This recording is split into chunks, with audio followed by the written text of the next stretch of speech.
Good evening. Mr. Evans here, and we are continuing tonight with The Westing Game by Ellen Raskin. And tonight we are starting up with Chapter 4. Chapter 4 is called The Corpse Found. The Halloween moon was full.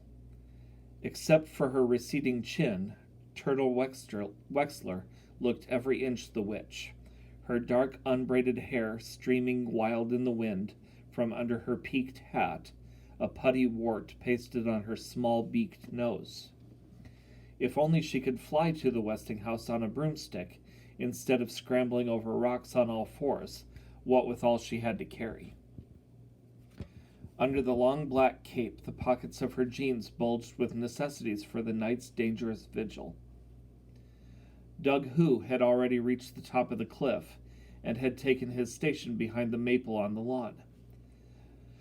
The track star was chosen timekeeper because he could run faster than anyone in the state of Wisconsin. Here she comes, it's about time. Shivering knee-deep in damp leaves that couldn't do his leg muscles much good, he readied his thumb on the button of the stopwatch. Turtle squinted into the blackness that lay within the open French doors. Open as though someone or something was expecting her. There's no such thing as a ghost. Besides, all you had to do was speak friendly-like to them. Ghosts, like dogs, know when a person's scared. Ghosts are worse, Otis Amber had said. Well, not even the worst could hurt Turtle Wexler. She was pure of heart and deed. She only kicked shins in self-defense, so that couldn't count against her. She wasn't scared.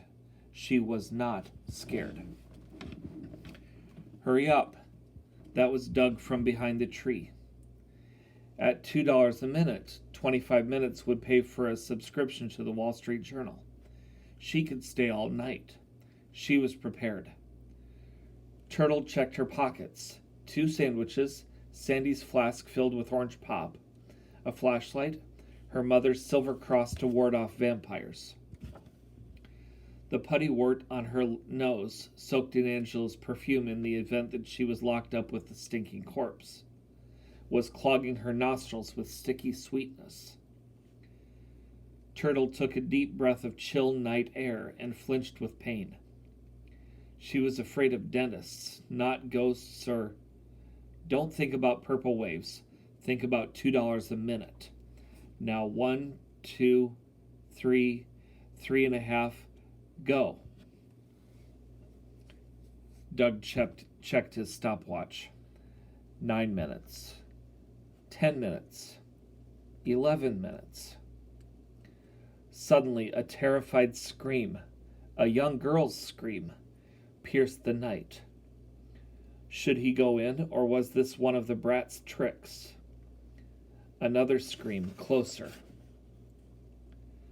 Clutching the bunched cape around her waist, Turtle came hurtling out of the Westing house, screaming for all she was worth. Turtle had seen the corpse in the Westing house, but it was not rotting, and it was not sprawled on an oriental rug. The dead man was tucked in a 4-poster bed. A throbbing whisper, purple, purple, or was it turtle, turtle? Whatever it was scary. Had beckoned her to the master bedroom on the 2nd floor, and maybe it was a dream. No, it couldn't be. She ached all over from the tumble down the stairs. Maybe it was a dream. No, it couldn't be. The moon was down, the window dark. Turtle lay in the narrow bed in her narrow room, waiting, dark, still dark, waiting. At last, slow morning crept up the cliff and raised the Westing house, the house of whispers, the house of death. $2 times 12 minutes equals $24. Thud. The morning newspaper was flung against the front door. Turtle tiptoed through the sleeping apartment to retrieve it and climb back into bed, the dead man staring at her from the front page. The face was younger, the short beard darker, but it was he all right. Sam Westing found dead. Found? No one else knew about the bedded down corpse except Doug, and he had not believed her. Then who had found the body? The whisperer? Samuel W. Westing, the mysterious industrialist who disappeared 13 years ago, was found dead in his Westingtown mansion last night. He was 65 years old. The only child of immigrant parents, orphaned at the age of 12, self-educated, hard-working Samuel Westing saved his laborer's wages and bought a small paper mill. From these meager beginnings, he built the giant Westing Paper Products Corporation and founded the city of Westingtown to house his thousands of workers and their families. His estate is estimated to be worth over $200 million. Turtle read that again. $200 million. Wow. When asked the secret of his success, the industrialist always replied, clean living, hard work, and fair play. Westing set his own example. He neither drank nor smoked and never gambled. Yet he was a dedicated gamesman and a master at chess. Turtle had been in the game room. That's where she picked up the billiard cue she had carried up the stairs as a weapon. A great patriot, Samuel Westing was famous for his fun-filled 4th of July celebrations. Whether disguised as Ben Franklin or a lowly drummer boy, he always acted a role in the elaborately staged pageants which he wrote and directed. Perhaps best remembered was his surprise portrayal of Betsy Ross. Games and feasting followed the pageant, and at sunset Mr. Westing put on his Uncle Sam costume and set off fireworks from his front lawn. The spectacular pyrotechnic display could be viewed 30 miles away. Fireworks! So that's what was in those boxes stamped Danger Explosives, stacked in the ground floor storeroom. What a pyrotechnic display that would make if they all went off at the same time. The Paper King's later years were marred by tragedy. His only daughter, Violet, drowned on the eve of her wedding, and 2 years later his troubled wife deserted their home. Although Mr. Westing obtained a divorce, he never remarried. 5 years later, he was sued by an inventor over rights to the disposable paper diaper. On his way to court, Samuel Westing and his friend, Dr. Sidney Sykes, were both involved in a near-fatal automobile accident. Both men were hospitalized with severe injuries. Sykes resumed his Westingtown medical practice and post of county coroner, but Westing disappeared from sight.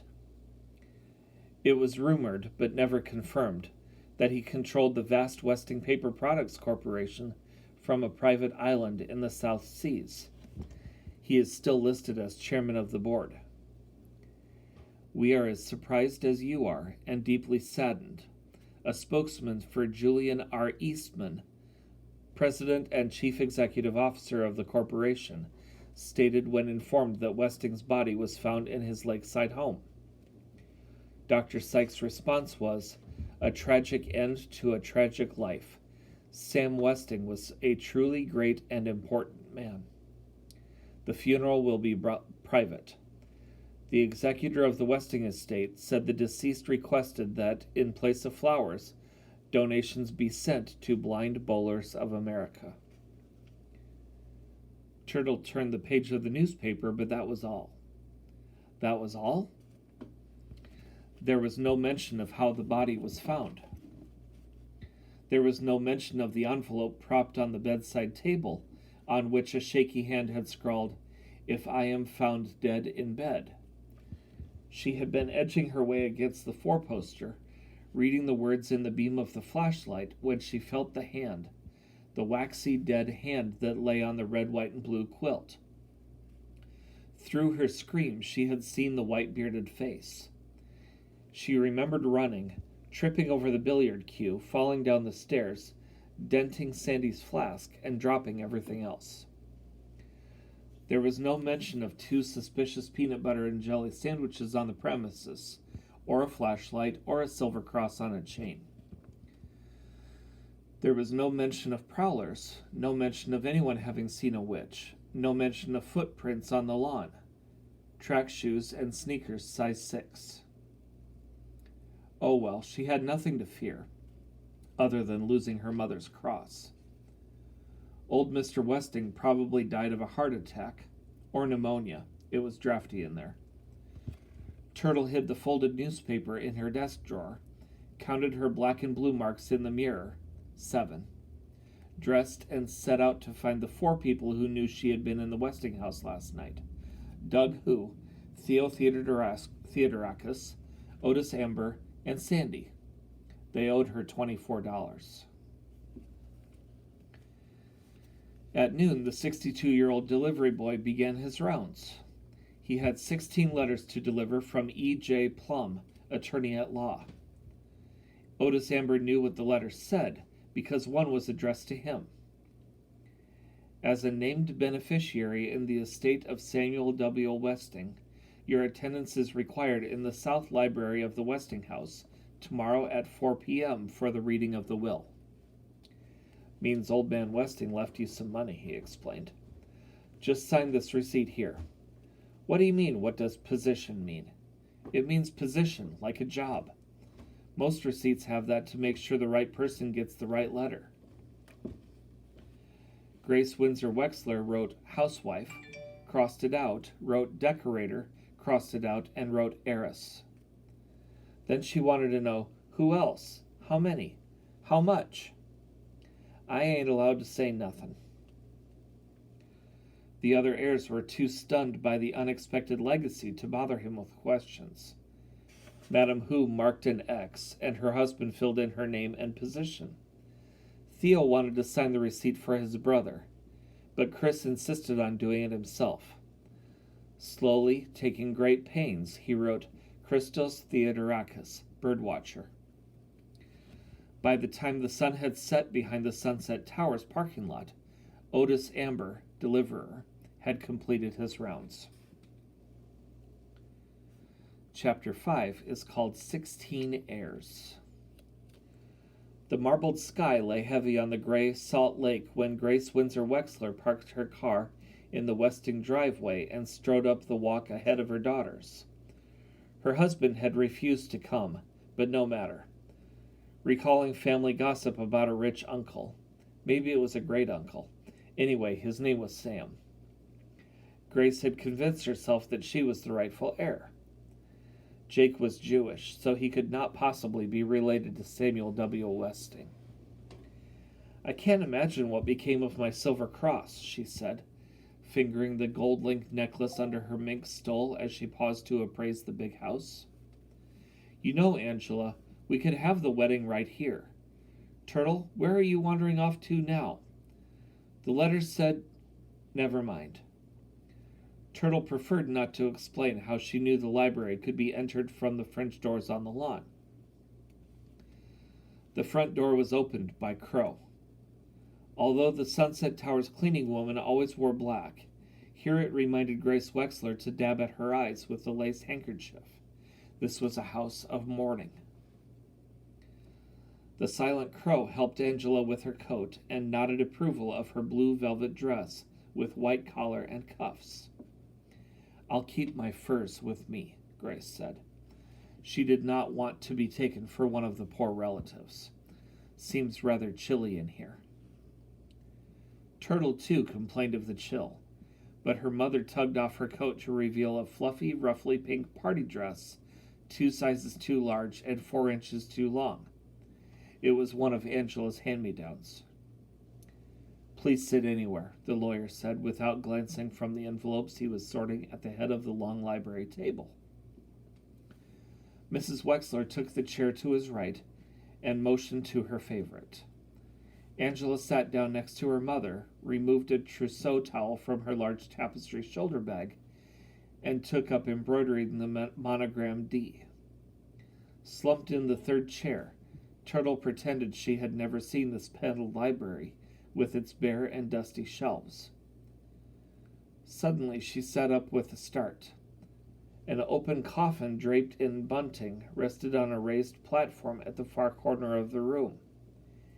In it lay the dead man, looking exactly as she had found him, except now he was dressed in the costume of Uncle Sam, including the tall hat.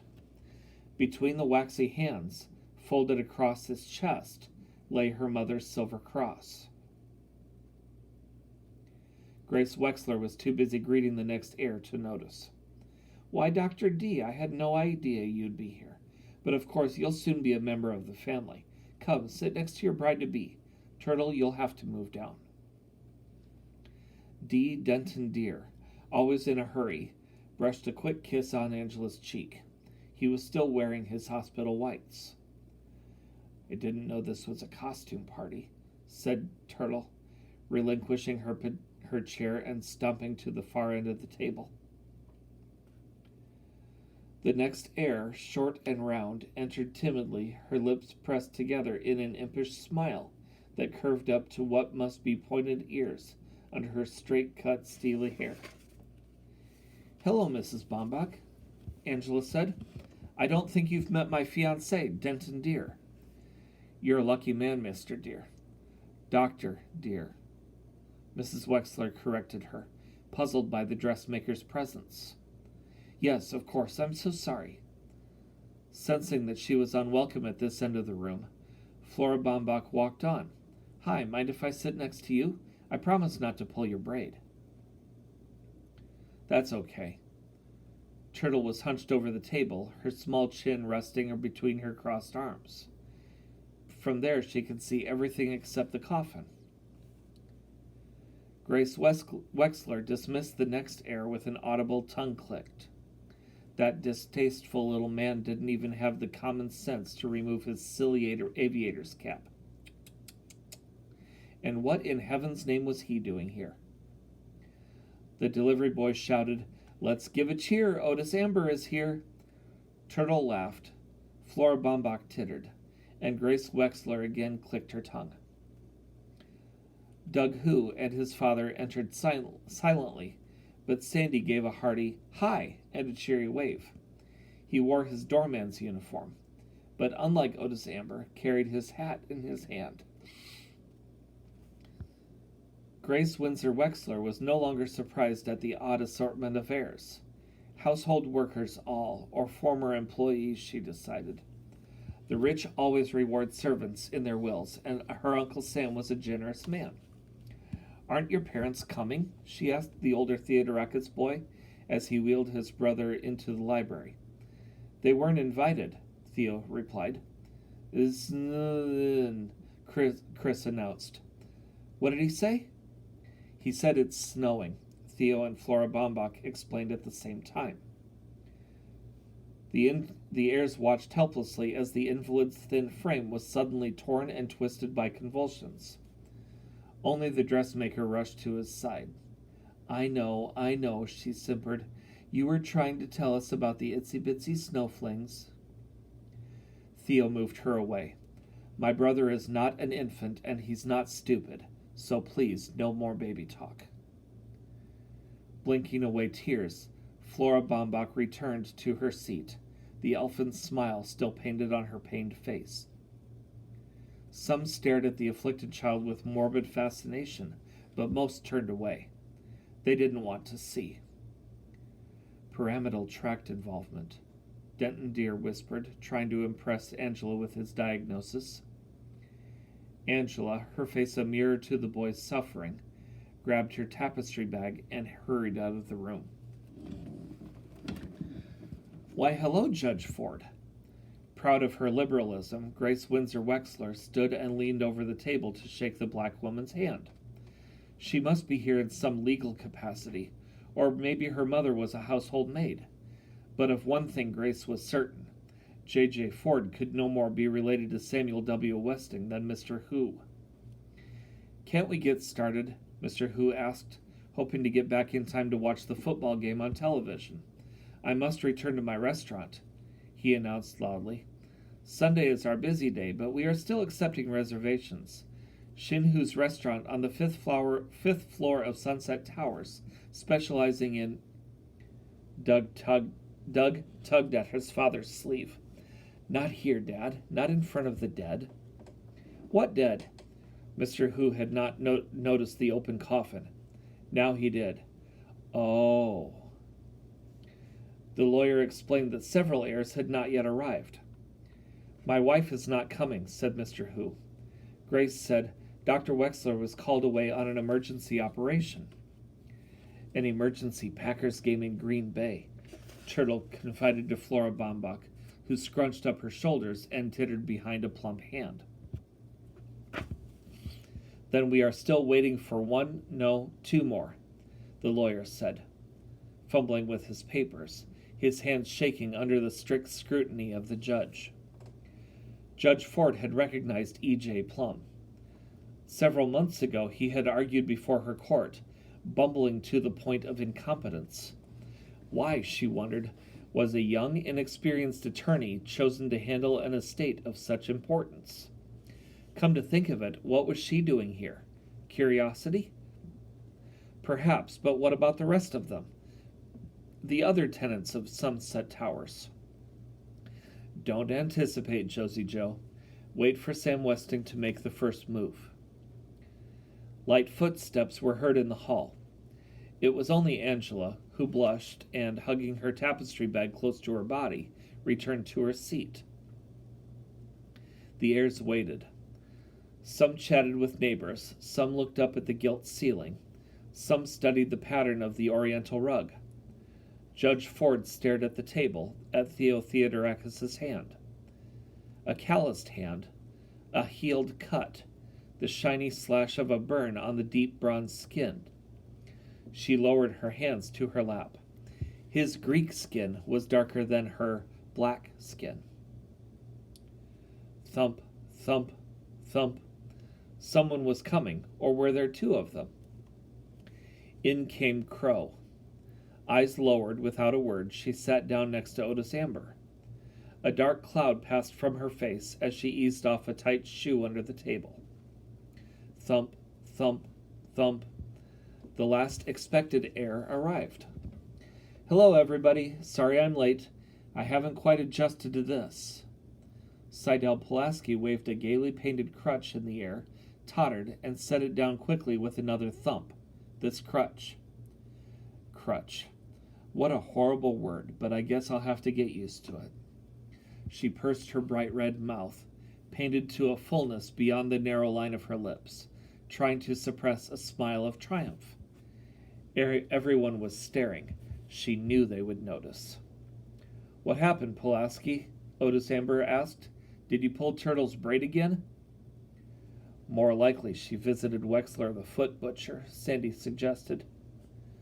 Seidel was pleased to hear someone come to her defense with a loud click of the tongue. She had not even blinked a false eyelash at those offensive remarks. Poise, they call it. It's really nothing, she reported bravely. Just some sort of wasting disease. But pity me not, I shall live out my remaining time enjoying each precious day to the full. Thump, thump, thump. The secretary kept to the side of the room, avoiding the oriental rug that might cushion the thump of her purple-striped crutch as she made her way to the end of the table. Her exaggerated hips were even more exaggerated by the wavy stripes of white on her purple dress. Purple waves, Turtle thought. Denton Deer almost fell off his chair, leaning back to follow this most unusual case. First she favored her left leg, then her right leg. What is it? Whispered Mrs. Wexler. The intern did not have the least notion, but he had to say something.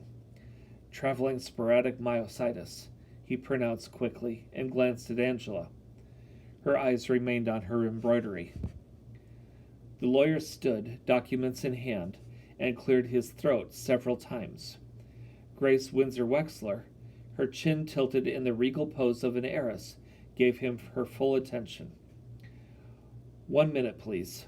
Seidel Pulaski propped her purple and white striped crutch against the table, then removed a shorthand pad and pencil from her handbag. Thank you for waiting. You may begin. And that is the end of our reading for tonight. We will pick up again tomorrow night with Chapter 6. Have a good evening.